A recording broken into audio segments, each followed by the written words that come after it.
Oi, Olá, querido. tudo bem, Daisy? Tudo bem? Tá Que bom frio te aí em ver. Bauru? Tá 17 graus, com uma sensação térmica um pouquinho menor, tá muito bom. Eu adoro frio. Ai, meu Deus, só você e meu marido. Eu gosto é do sol, do calor. Eu gosto de frio, mas não gosto de passar frio, não. Eu gosto do frio exatamente por conta do aconchego, entendeu? E é muito raro. Aqui em Bauru, frio é uma peça rara. É, Tá né? muito gostoso. Aí Muito, é muito. quente, né? É quente. Que legal. Vamos esperar nossos amigos entrando mais um pouquinho. Muita gente legal, Vamos. muita gente bonita chegando.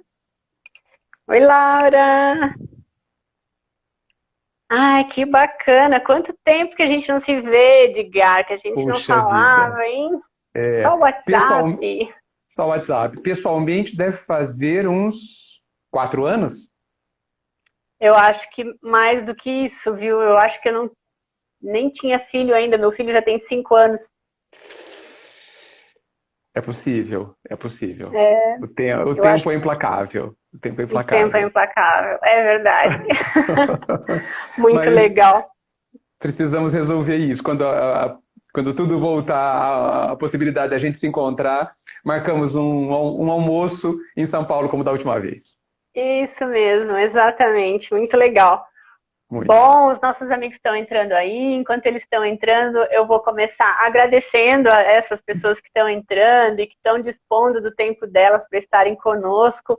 Muito obrigada pelo carinho, por vocês estarem com a gente nessa noite para falar de um assunto tão interessante, né? Na verdade, a gente Sim. poderia fazer um mês inteiro de live sobre esse assunto, né, Edgar? Porque tem matéria, Verdade. né? Tem matéria. Edgar, queria te agradecer também por você dispor do seu tempo, que é uma das coisas mais preciosas que você tem na vida. E estar aqui comigo hoje é uma grande honra te receber nesse canal. Muito obrigada. Não, a honra é minha, Daisy, com certeza. Considerando as pessoas que você já convidou, algumas eu vi e foram fantásticas realmente as conversas, a honra é toda minha realmente. Mas para mim a Mas, grande oportunidade é estar falando com você, né? Essa é a grande isso é oportunidade, de fato maravilhoso. mesmo. É mesmo. Gratidão. Bom, Obrigado. eu vou fazer uma rápida apresentação sua, com Ok. parte das minhas palavras, mas eu vou ser obrigada a usar as suas palavras também, que foram tão lindas e tão fofas, que você me mandou lá pelo Zap. Então vamos lá.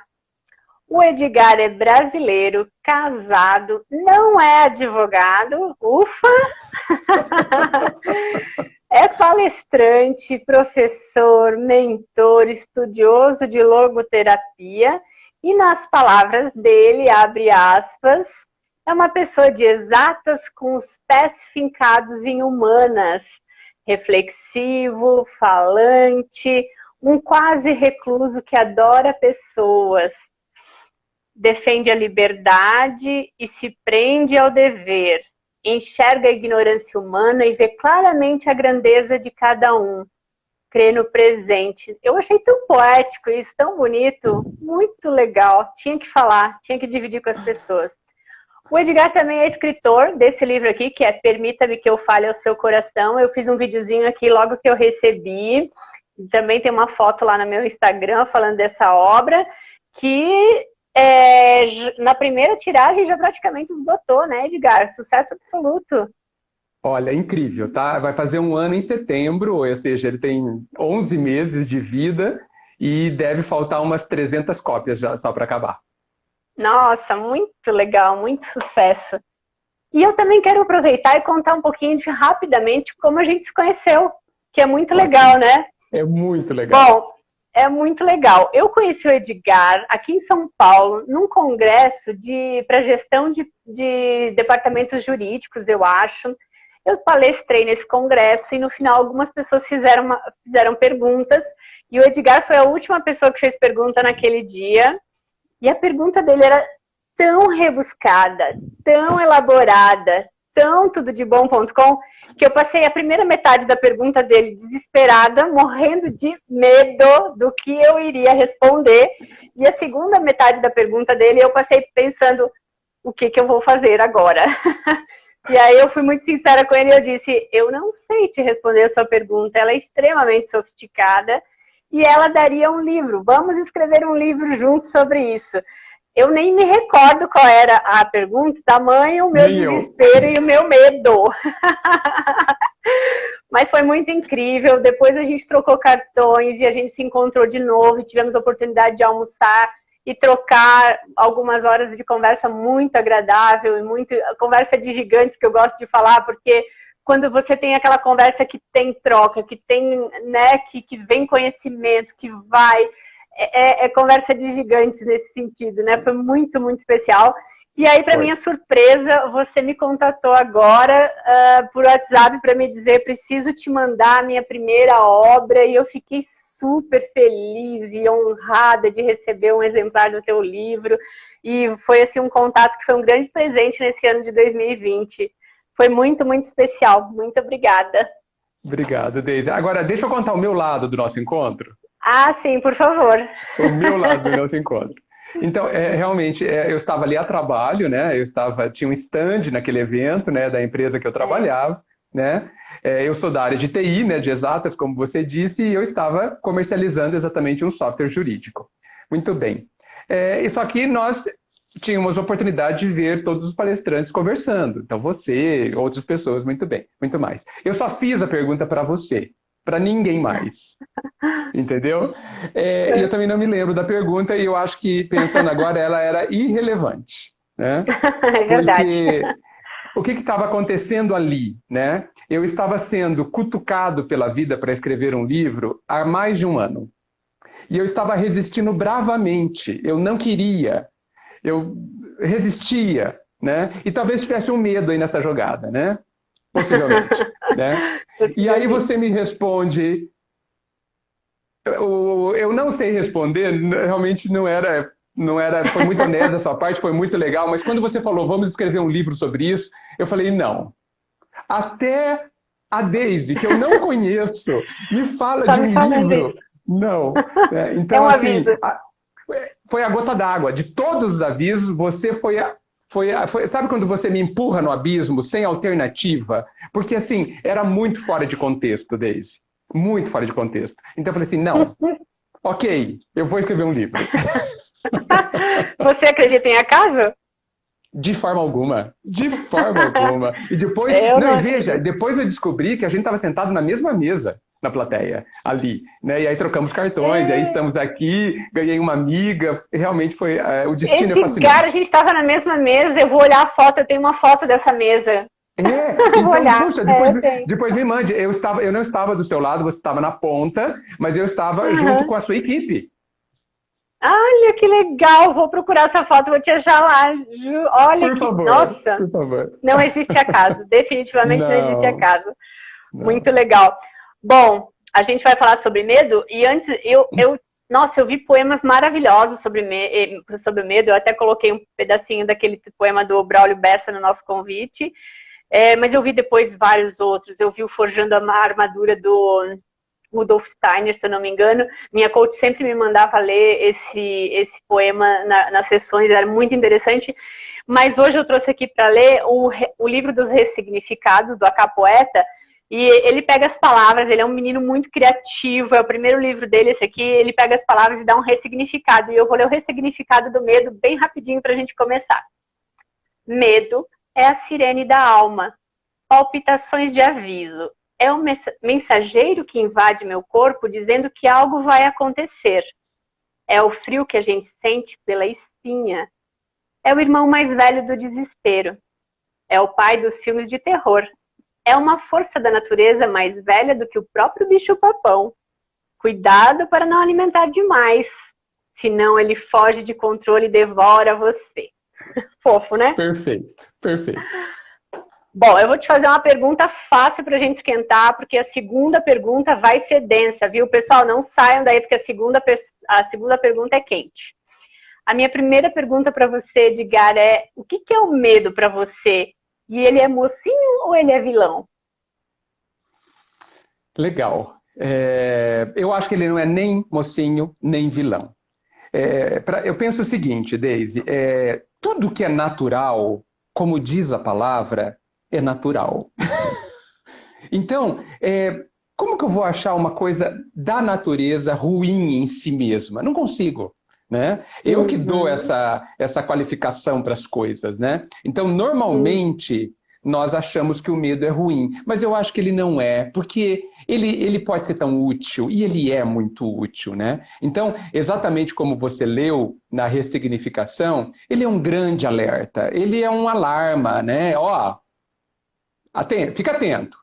Né? Está acontecendo alguma coisa que você desconhece, que talvez você nunca tenha visto, e isso pode te assustar. É só isso. Então, é muito o nosso olhar sobre isso, né? Muito o nosso olhar. O herói, que evidentemente também vive essas situações, ele tem uma postura extremamente diferente do não-herói perante o mesmo medo, né? Então, não acho nem mocinho, nem bandido. A gente o torna bandido, infelizmente, mas eu acho que ele tem que ser ressignificado com certeza. Eu ia fazer a segunda pergunta, mas antes eu quero te perguntar da tua enquete lá do LinkedIn que você fez hoje. Achei interessantíssima. E curiosa, porque a gente tinha que conseguir responder outras alternativas, não uma só. Fala um pouquinho da enquete que você fez lá hoje de manhã. Eu falo. Aliás, eu devia ter feito antes, né? Puxa vida. Né? A enquete a gente podia ter feito várias, né? Porque foi muito interessante. Sim. O que você faz com os seus medos? É a pergunta da enquete. 13% responderam que acumula todos no fundo da alma. Né? Uau, né? Outros 13% diz que reage e logo ignora o medo. Interessante. E 73%, isso me espantou demais, responderam que encara-os para se conhecer melhor. Tá? O que você achou? Veja, eu achei 73% muito a gente encarar para se conhecer, porque normalmente se conhecer não é alguma coisa muito tranquila, assim. Ah, não quero tudo, super me conhecer, vou fazer terapia, vou fazer coach, Não. Você não acha? Acho, perfeito. Eu estou escrevendo um post que vai ser publicado hoje à noite. Acabei de ver com meu marido aqui e a gente estava vendo justamente uma parte que eu reclamo, porque toda vez que a gente faz uma entrevista com um candidato e pergunta quais são os pontos de desenvolvimento que você tem na sua vida pessoal ou profissional, o que você ainda pode desenvolver, né?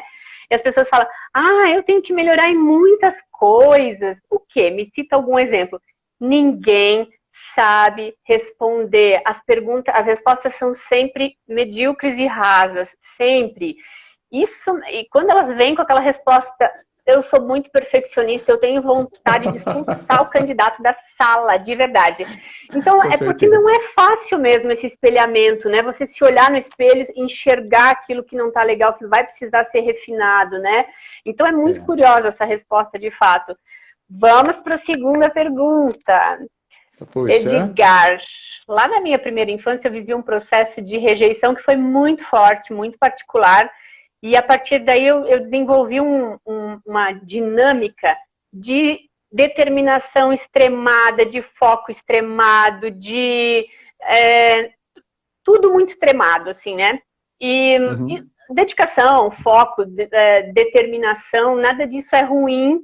O que foi ruim aí nesse processo é o extremado, né? Porque é isso que cansa a gente, que cansa a nossa caminhada de vida pessoal e profissional. E tem sido muito difícil, inclusive, o processo de soltar um pouco o freio de mão, de não ser tão determinado, tão focado, tão crítico, tão, né, autocrítica. É um processo muito duro. Esse é um exemplo típico de medo, né? É o medo de ser rejeitado, é o medo de não ser aceito, é o medo de ser hostilizado, tanto no ambiente profissional quanto no pessoal, enfim.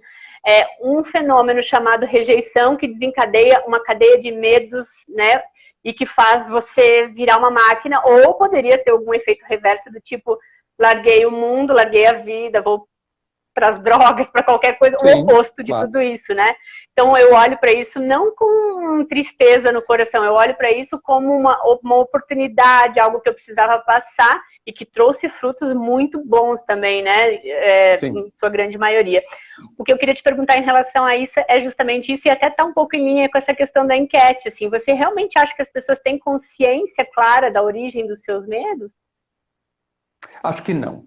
Eu acho que a gente está num nível de autoconhecimento, e aí, me desculpe, eu estou generalizando, né? Estou nivelando todo mundo para responder.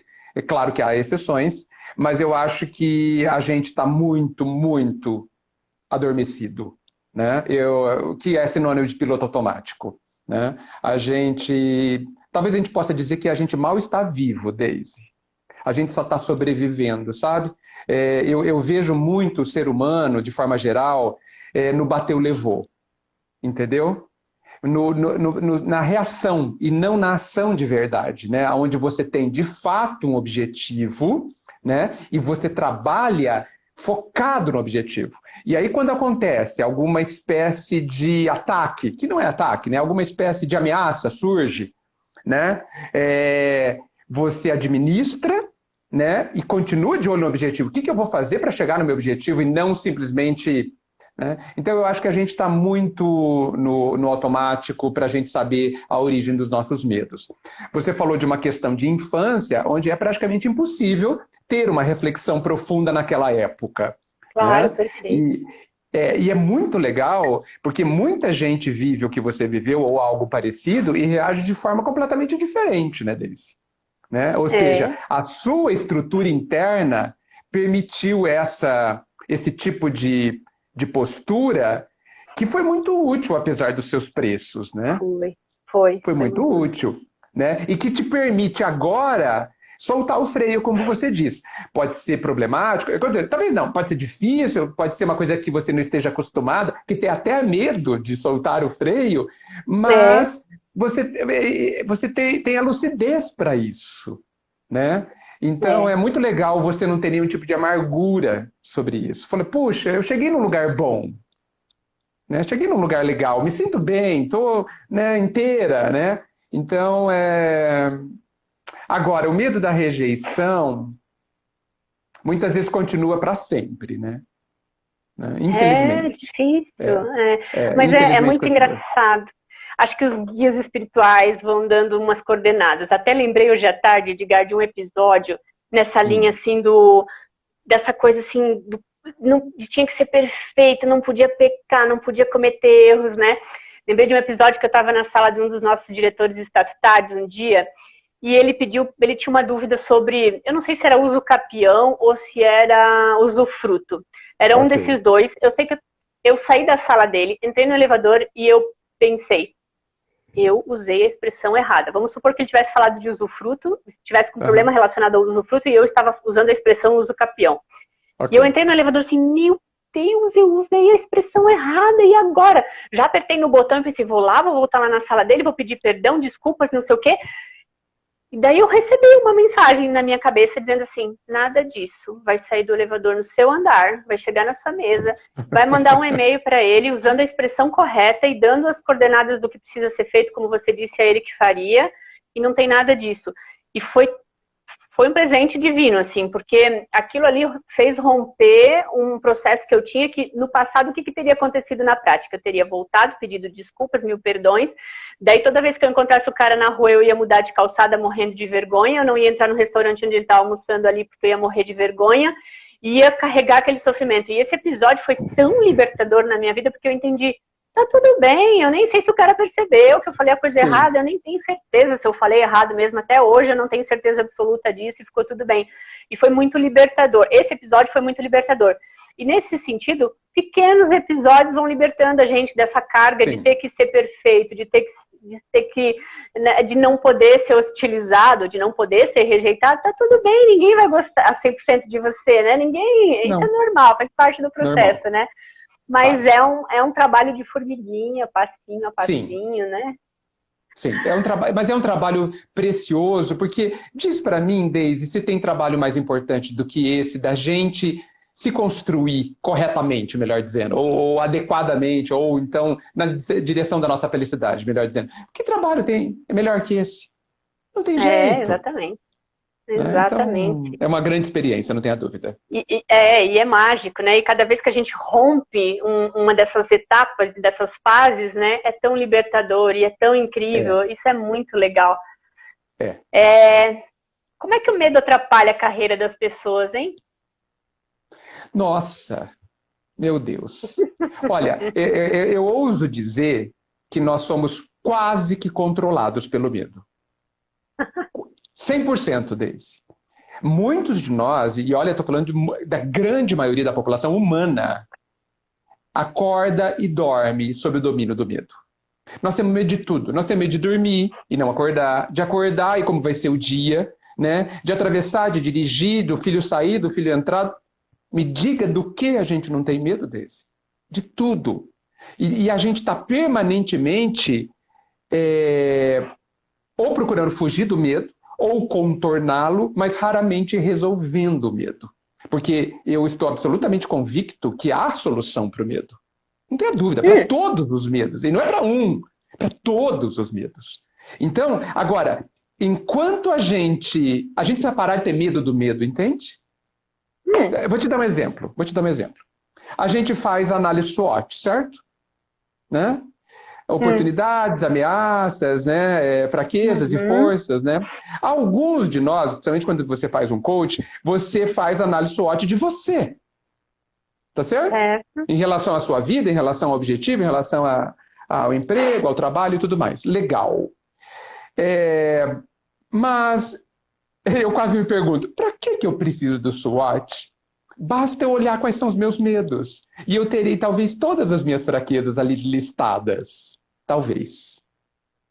Por que eu não olho os meus medos? Porque se eu me rendo aos meus medos, estas são as minhas fraquezas. Tá aí. Eu estou dizendo, se eu me rendo, hein? Eu estou dizendo que ele manda em mim, que ele é mais forte do que eu nem talvez esteja tentando, que eu parei ali. Então, isso atrapalha demais uma carreira. Posso contar uma história pessoal sobre isso? Ai, por favor. Imagina uma sexta-feira, normal, isso deve ter sido em 2003, né? O meu líder, eu trabalhava numa empresa de tecnologia, o meu líder disse assim para mim, olha, nós fechamos um gigantesco contrato com uma das maiores empresas de TV do país. Certo. Nós vamos ter que reformular todo o sistema de comunicação desta empresa, comunicação interna, troca de mensagens, e-mails. Legal. Olha, esse é o cartão do diretor supermaster de TI, né, de tecnologia da empresa. Você vai coordenar o projeto. Tá ok? Eu falei, uau, tá, ok, maravilha. A reunião, você tem que ligar na segunda-feira para marcar uma reunião com ele na terça ou na quarta. Tá? Detalhe importante, eu estou indo para os Andes passar um mês. Ok? Ou seja, eu não ia ter suporte, eu não ia ter nenhum contato intermediário, nada. Foi um dos finais de semana mais complexos da minha vida em termos profissionais. Durante o final de semana, eu concordei e desisti centenas de vezes. Né? Na segunda-feira eu ia dizer não vou, ou ia dizer vou. Não sei para quem, porque ele nem estava mais lá, entendeu? Ele já tinha ido para os Andes. No domingo à tarde, eu decidi que eu iria. Morrendo de medo, acreditando que o diretor de TI Supermaster ia me comer vivo na primeira reunião, tá? Até porque eu nem tinha tantos conhecimentos assim sobre o assunto do projeto. Tá? O projeto era uma virada, um grande projeto para a empresa que eu estava, era um grande nome, uma grande marca, uma grande marca ainda, e eu estava com muito medo. E eu decidi que eu iria. Só que nas minhas condições. E as minhas condições, nada de grave. Eu vou ter que fazer uma reunião onde eu posso ser comido vivo? Posso. Então quem vai conduzir a reunião sou eu. Né? Boa. Sem dúvida. Então, esquematizei a reunião, assumi o controle. Esquematizei a reunião vai acontecer deste jeito. E eu vou dizer para ele no telefone que vai ser assim, assim, assado, eu vou querer isso, isso e isso. Bem, enfim, o que aconteceu naquele dia? eu encontrei um limite, tá certo? Esse limite me deu medo. Puxa, será que eu consigo ir além desse limite? Não sei. Fiquei com medo. Quando eu disse eu vou, essa muralha, esse limite, se distanciou. E em termos profissionais, Deise, eu nunca mais o encontrei. Nunca mais eu o encontrei. Então, agora, se eu tivesse falado não vou, essa muralha iria virar a muralha da China, de tão grande, de tão alta, de tão permanente. Porque eu ia dar forças a ela. E eu iria enfrentá-la dezenas de vezes até hoje. Então, a gente precisa enfrentar o medo. E aí ele vira um fantasminha de gibi. Só isso. E rompe um padrão e libera tudo, né? Muito interessante o que você está falando. Fernando Henrique, se você estiver aí nos ouvindo, você vai lembrar da nossa conversa no link hoje de manhã. A gente falou exatamente nessa linha, assim, de que a gente estava falando de uma apresentação que o Fernando vai fazer, né? E eu estava explicando para ele que é importante quebrar esse limite aí e romper esse medo da apresentação, né? Ele falou, eu não posso perder a live de hoje à noite, eu quero saber o que eu faço para perder o medo de fazer essa apresentação. Mas na hora que ele fizer, ele vai dar um passo tão grande, tão largo na caminhada profissional dele e de vida pessoal também, porque aí você percebe a dimensão, a real dimensão das coisas, né? E enquadra cada coisa no seu quadradinho. Isso me lembra uma historinha de uma reunião nervosíssima que eu fiz há um tempo atrás em BH. Eu até fiz uma live sobre isso aqui num domingo à noite para contar para o pessoal que era exatamente, aquilo foi o episódio profissional que me meteu medo de verdade, mas me meteu de verdade medo e foi muito positivo, não só por o aspecto de romper e entender que dali para frente nada mais ia me meter medo daquele jeito, né, porque eu tinha encontrado o caminho para fazer aquilo acontecer, mas também foi muito positivo porque eu me preparei dobrado, eu montei uma estratégia, eu escolhi ser humilde, apesar de qualquer coisa que pudesse acontecer lá, né, manter a humildade. Perfeito. E deu tudo certo. Então, assim, aquela reunião com todo aquele medo que me travou as pernas, que me agonizou no hotel à noite, de manhã, tudo aquilo me fez crescer, me fez expandir para as outras todas as reuniões e nada mais me deu medo. Então é muito legal isso, né? Agora, Deise, me diga, se este medo não foi a sua força, é ele que te deu energia para assumir o controle, para ser humilde, para ter uma postura e assumir estratégia. Foi ele. Exato. Te manteve super alerta, adrenalina lá em cima, cérebro perfeito, todo alinhado, energia no ponto. É isso.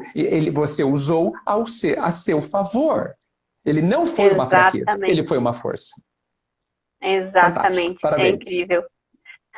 Para nós. Edgar, como é que o medo pode ser um aliado na vida das pessoas? Olha, nós já respondemos isso. Exatamente você respondeu até, né? É deste jeito. Olha, eu acho que assumir o controle da nossa vida tem muito de você colocar as coisas no lugar, sabe? Quando é que a gente está perdido, Deise? Quando a gente não sabe onde a gente está no mapa. Tá certo? Então você está aí na sua casa, você, sem pensar muito, você sabe qual é o prédio que tem atrás de você, ou a praça, o bairro à direita, à esquerda, na sua frente. Você não está perdida, você sabe onde você está no mapa. E na nossa vida? Aonde a gente está no mapa? Aonde as coisas estão no mapa? E fundamentalmente, Deise, quais são os meus alicerces? Nada para em pé sem alicerces firmes. Porque assim, tempestades, ventos fortes virão inevitavelmente. Quem acha que não virá é ainda infantil. É criança que acredita em Papai Noel. Né? Eu falo o seguinte, quem tem pelo menos 20 anos de idade já sabe o que é uma tempestade de vida. Né? Supostamente sim. Ou se não aconteceu com ele, aconteceu com alguém que ele tenha visto. Então, assim, quais são os meus alicerces? Se eu não construir o meu alicerce ainda, se eu não definir quais são, para tudo. Porque a gente está no trabalho, na vida pessoal, nos relacionamentos, em cima de uma geleia. Isso causa um sofrimento interno, uma desestabilização emocional. Meu Deus, assim, a pessoa tem até um ataque de nervos a qualquer instante. Agora, se eu estou em cima do alicerce, pode vir o terremoto que for, a tempestade que for, se o alicerce é firme, se não for, eu construo ele mais forte depois, eu tenho base. Né? Então, diante do medo, que eu poderia dizer que é uma tempestade interna, né? Eu tenho alicerces. O medo precisa ser enfrentado. Eu vou dar uma imagem para você. Imagina que o medo é um cachorro bem bravo. Tá certo? Que ele pode te morder, tá? Pois ruja mais alto que ele. Entende? Vista sua máscara de leão e ruja mais alto que ele e mostre quem é que manda. Se nós, como seres, não mandarmos em nós mesmos, nós temos um problema brutal. Entendeu? Brutal. E eu vou simplificar de uma forma que às vezes as pessoas me odeiam quando eu faço isso. Mas é para chocar. Basta a gente escolher. Porque as pessoas me perguntam, tá bom, Edgar, como é que eu faço isso? Como que eu enfrento o meu cachorro? Eu falei assim, escolha. Escolha crescer, ser mais forte que ele e gritar mais que ele. Só isso, Daisy. Eu não consigo complicar isso. Desculpa. Escolha. Decida. Ah, mas eu não tenho força. Decida ter. Eu não tenho coragem. Decida ter. Desculpa, mas para mim é simples assim. Eu sei que não é simples essa escolha, mas é só isso. Para mim, assim, o medo, o que te separa da coragem é uma finíssima parede de papel de seda. Se você relar, ela rompe. Uma finíssima. Rele. Experimente a própria força. Experimente a própria grandeza. Como eu disse para você quando você me definiu, eu vejo a nossa ignorância, mas há tanta grandeza dentro do ser humano, tanta grandeza. Né? E você sabe que, como você me perguntou, nada é por acaso. Hoje eu vi um post assim, Deus falando para o filho, você vai ser feliz, mas antes eu vou te tornar uma pessoa forte. Tem tudo a ver com o que você me perguntou, né? Então, os medos é para a gente escolher ser forte, porque a gente é simples assim. Vamos escolher, gente. E tudo vai ficar você acha que os profissionais têm medo também do próprio brilho? Do próprio talento? Quem tem medo do próprio talento não acredita no talento, no meu entendimento. Mas tá? tem. Tem. Mas diz para mim agora, invertendo um pouquinho, como é que você vê que a pessoa tem esse medo, Daisy? Isso é uma curiosidade. Como que você vê que ela... Ou ela não vê que tem talento? Ela vê que tem talento, mas o medo dela é maior. E eu acho que é um pouco desse medo de não ser... De ser hostilizado, de não ser aceito, se ela soltar esse brilho todo, entende? Eu acho que é alguma coisa do tipo assim, eu sei que eu tenho talento, eu sei que eu posso fazer coisas incríveis, mas eu tenho medo disso não dar certo, eu tenho medo das pessoas não gostarem ou falarem mal de mim, ou muito provavelmente por conta desses elementos de rejeição também, que a gente falou aí no comecinho, sabe? Sim, mas é muito latente. E aí, o que me deixa entristecida nesse cenário é porque a gente vê profissionais que são incríveis, que têm muito para fazer, para arrebentar a boca do balão, e esse medo fica travando a caminhada deles e segura, e amarra eles na cadeira, e eles não se soltam para brilhar. Não é um processo simples. Não é. Agora, você percebe que o talento é insuficiente, portanto, né? O talento é insuficiente, porque tem uma barreira que precisa ser rompida antes. Sim. Você chamaria essas outras coisas que não são o talento de soft skill? As habilidades de inteligência emocional, de autoaceitação, de autoconhecimento? Porque eu acho talento bastante, na minha área que a gente usa essa expressão hard skill, né? Aqueles conhecimentos técnicos, vai. Mesmo que seja um conhecimento jurídico, é um conhecimento técnico. Mas perfeito. Esse jogo de cintura, essa leveza e esse peso, a responsabilidade, saber lidar consigo mesmo. É muito mais difícil lidar consigo mesmo que lidar com todo mundo, né? Muito mais difícil. Você sabe que ontem eu estava ouvindo uma... É cruel esse pensamento.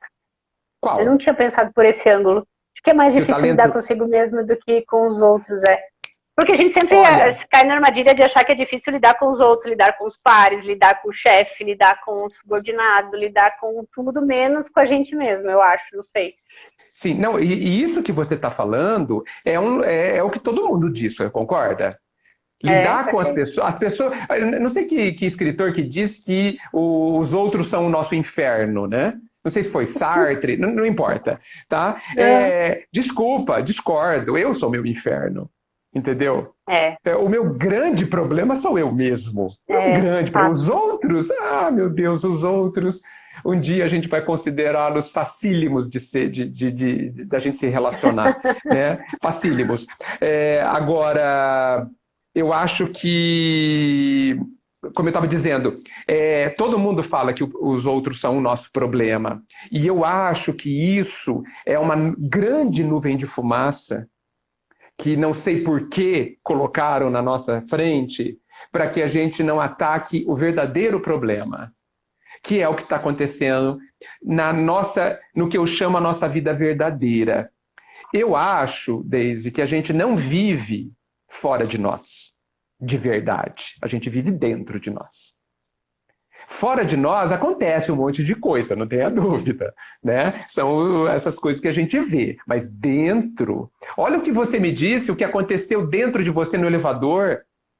Eu não sei se você estava sozinha no elevador, mas assim, não aconteceu nada no elevador, né? Tava só você e o elevador inteiro, ou seja, nada. Imagina, estava acontecendo bilhões de coisas dentro de você. Então, a vida verdadeira acontece dentro de mim, né? Só que eu não olho para ela. Eu mal dou atenção a ela. Eu só dou atenção para o lado de fora, que, olha, eu não vou dizer que é irrelevante, porque seria demais, mas não é a coisa mais relevante, não é o cenário mais relevante, né? Então, nós precisamos desesperadamente olhar para dentro. Desesperadamente. Desesperadamente. E com autorresponsabilidade, né? Nossa, sim, com respeito. Que é um outro grande problema da humanidade. Nossa, sem dúvida, sem dúvida. Eu acho a autorresponsabilidade uma coisa que está dentro do respeito, do autorrespeito, sabe? De você se dá valor, se respeitar e fala assim, eu não sou pouca porcaria, né? Eu sou... poxa, não. Porque assim, esperar que o mundo nos dê valor, o que o mundo sabe da gente, Deise? O que o mundo sabe da gente? Nossos pais não sabem da gente. Intimamente, totalmente, imagina. Né? Então, os outros são incompetentes. Vocês do jurídico usam a palavra incompetente e eu descobri há uns anos atrás, eu achei fantástico. Incompetente não é um xingamento, né? Não é.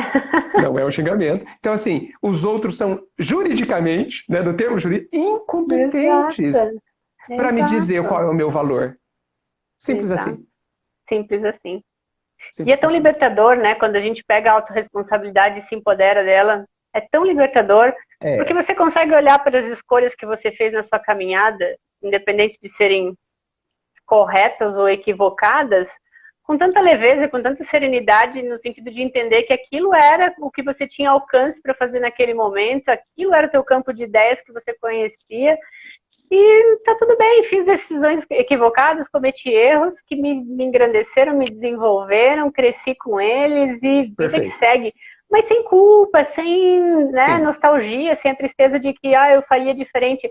Eu não olho para trás com essa ideia do que eu faria, o que eu teria feito de diferente, porque não me era dado saber, não me era dado ter a compreensão, né? Isso é muito incrível. Mas, gente, nós dois não dá para botar junto, né? Porque a gente já saiu do medo, já tem autorresponsabilidade, daqui a pouco a gente está em Marte. Muito legal. Eu quero te fazer uma pergunta agora que o Cristiano fez lá no Instagram, nas perguntinhas, e ele quer saber, você tem medo de quê? Ai, que pergunta, né? Eu tenho medo de, de não conseguir fazer o que eu preciso fazer dentro de mim. Eu acho que eu estou numa situação, eu estou numa situação faz décadas, que é assim, é, eu preciso ser feliz. Ponto. A todo custo. A todo custo, no bom sentido, evidente. Né? Porque existe um jeito de, né? E o meu medo é não entender, não dar conta dessa questão. Né? Mas não é um medo gigantesco, não. É esse medo positivo que me mantém alerta. Tipo assim, sabe quando você tem uma viagem bastante difícil, né? E você precisa de todas as suas energias? Pois o medo é uma delas. Tá? E como ela como ela é conhecida, né? Porque eu já olhei para ela, tanto que eu estou dizendo aqui para vocês, ela vai comigo me ajudando a me puxar para frente, entendeu? Então, e veja, esse feliz que eu disse é um feliz interno, né? É um feliz que começa de mim e se expande para fora de mim. Mas como eu disse, não é um medo gigante, está longe de ser paralisante, pelo contrário, é um medo extremamente estimulante. Faz parte do meu tanque de combustível, esse medo. Uhum. Tá, mas o meu objetivo de vida é esse. E isso vai, se necessário, fazer eu ir contra o senso comum, as trajetórias clássicas, sem nenhum tipo de problema. Sem nenhum tipo de problema. E eu acho que, inclusive, o pior já passou. Legal. Acho que o Muito pior legal. já passou. Porque o rompimento que você fez aí, desde o dia que a gente se conheceu até agora, foi muito dramático, né? Dramático no sentido, assim, é uma grande ruptura de muita coragem, de muito frio na barriga, de muito tudo, né, Edgar? Você quer contar pra gente um pouquinho dessa mudança? Da mudança de carreira, inclusive? Exatamente. Não deu medo nessa hora? Mudar a trajetória assim tão... Olha, é um pulo num lago escuro, né? O lago não é transparente, tá? É um pulo no lago escuro.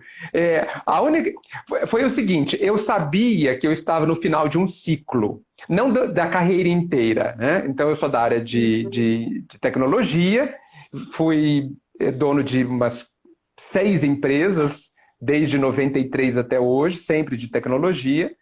A minha esposa falou que se eu abrir outra empresa, ela se separa de mim. Eu falei, ok, não vou abrir nenhuma empresa. E assim, estava no final do ciclo da última empresa. Né? Eu vendi a empresa e, por contrato, eu fiquei alguns anos na empresa a quem eu vendi e estava chegando perto do fim. E um cara de TI, de exatas, imagina se eu não planejo as coisas. Tá certo? Então, eu falei, bem, então o que eu vou fazer depois, tal. E em um momento eu falei, para. Tá? Para. Você tem um bom nível de empregabilidade, já tinha feito essa análise, né? Me preparei financeiramente e tudo mais. E eu falei assim, Edgar, a vida é muito mais criativa que você. Mas muito mais. Então, assim, vai ser impossível fazer um planejamento melhor que o da vida. Faz um planejamento de forma geral, mas deixa um espaço bem grande para a vida decidir. Olha só o que é isso. Uau. Não, coragem. Eu não acreditei.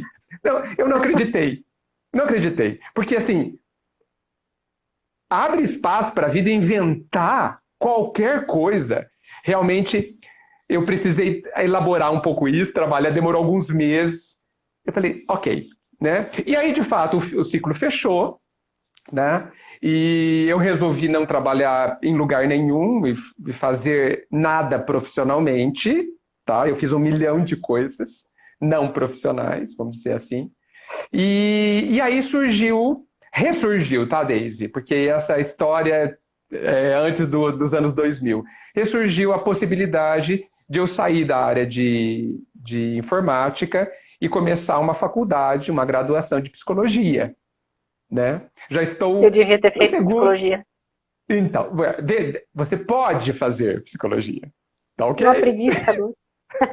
Olha, você sabe que esse foi o meu maior obstáculo. Eu falei assim, puxa, mas a vida tá tão leve, tão boa, você vai pegar responsabilidade, tem que fazer prova, né? Passar de ano. Você sabe que eu pensei bastante sobre isso. Mas aí, Mas eu é, adoraria. lembra daquela coisa que eu te disse, que eu não me lembro direito, de liberdade mais dever? Que eu te disse, que você contou aí? Sim. Eu falei assim, Edgar, diz para mim por que que você não faria? E aí eu não tive resposta. E aí eu fiz a inscrição e entrei. Entendeu? E tô adorando, é claro. Não é? E para bloquear, agora olha só o que eu fiz, para bloquear qualquer tipo de volta, sabe aquela história, não sei se você conhece uma história de uma batalha que tentaram invadir a Inglaterra, eu acho que da França. Não. E foi um monte de navio para chegar à Inglaterra, que é uma ilha, né? Tá? Chegou 30 navios, tá? E era a batalha mais importante da guerra. E o capitão virou e falou assim: queimem os navios. Mas, capitão, quer dizer, almirante, né? Nós não vamos voltar. Nós não vamos voltar. Esta é a ideia. Nós vamos vencer e tomar a ilha. Não sei se eles conseguiram, tá? Mas essa história de queimar os navios foi bem legal. Tá? Eu queimei os navios. Eu faço faculdade de manhã. Não dá para voltar a trabalhar. Não dá para voltar a trabalhar. Maravilhoso. Então, estou muito feliz. Que legal. Muito legal.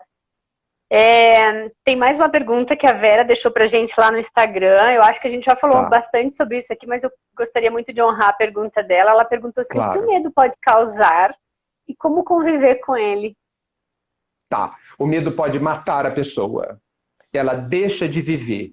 Ela vira escrava do medo e ela, no meu entendimento, no meu jeito de expressar, ela só sobrevive. Ela é uma escrava. Tá? Deve ter, inclusive, uma síndrome de Estocolmo aí, onde ela começa a adorar estar sequestrada por esse medo. Tá? O medo, para mim, é tão grave, Daisy, que eu entendo que é a pior dor que a gente pode sentir. Eu estava pensando há uns meses atrás, eu cheguei à conclusão que eu prefiro sentir remorso a sentir medo. Porque com remorso eu brigo, com remorso eu refaço, eu faço de novo. Mas o medo que me escraviza, que eu permito que me escravize, ele tira todo o meu sangue das veias. Ele faz o meu coração parar de bater. Ele zera as minhas forças. Eu deixo de existir. Eu viro um zumbi. Então, eu tenho medo deste medo, do medo que porventura venha me dominar. Por isso que eu exercito sempre nos pequenos medos, eu vou em cima com muita força, entendeu? Até desproporcional, talvez, para que ele não me engane e vire um monstro que eu não consigo controlar. Então, assim, precisamos enfrentar o medo. Agora, quando você o enfrenta, ele se transforma em combustível, ele vira uma energia. Porque, como eu disse lá no começo, tudo que é natural. Então, se o medo é uma coisa clássica, desde os animais até para nós, homens e mulheres, ele faz parte da nossa natureza. A gente que não está entendendo ele direito. Tá? Então, vamos olhar nos olhos dele e falar assim, olha, quem manda aqui sou eu. Sou eu. Tá claro? Tá claro? Entendeu? Tá, então vem comigo.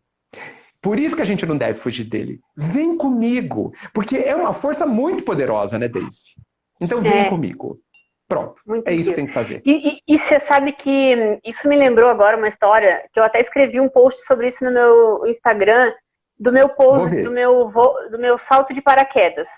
O que aconteceu no meu salto de paraquedas? Eu vou contar bem rapidinho. Meu marido na sala, eu no quarto, e ele grita assim, domingo eu vou pular de paraquedas. Eu falei, tá bom, eu vou junto. Essa foi a conversa. Domingo acordamos cedo, fomos para Boituva, falando de várias coisas no caminho. Chegamos em Boituva, os caras falaram, tá subindo um avião em 2 minutos, se vocês quiserem dá tempo ainda. A gente se vestiu super rápido, se arrumou, fez lá uns treinamentos lá, entrou no avião e foi. O avião só tinha homens, eu era a única mulher lá, e os caras estavam alucinados. surtados. Sério? Eles batiam no teto da aeronavezinha, aqueles teco-teco assim, né? Eles batiam, gritavam. Meu marido também estava super exaltado. Assim, gente, o que está acontecendo com esse povo? O que deu nessa galera, né?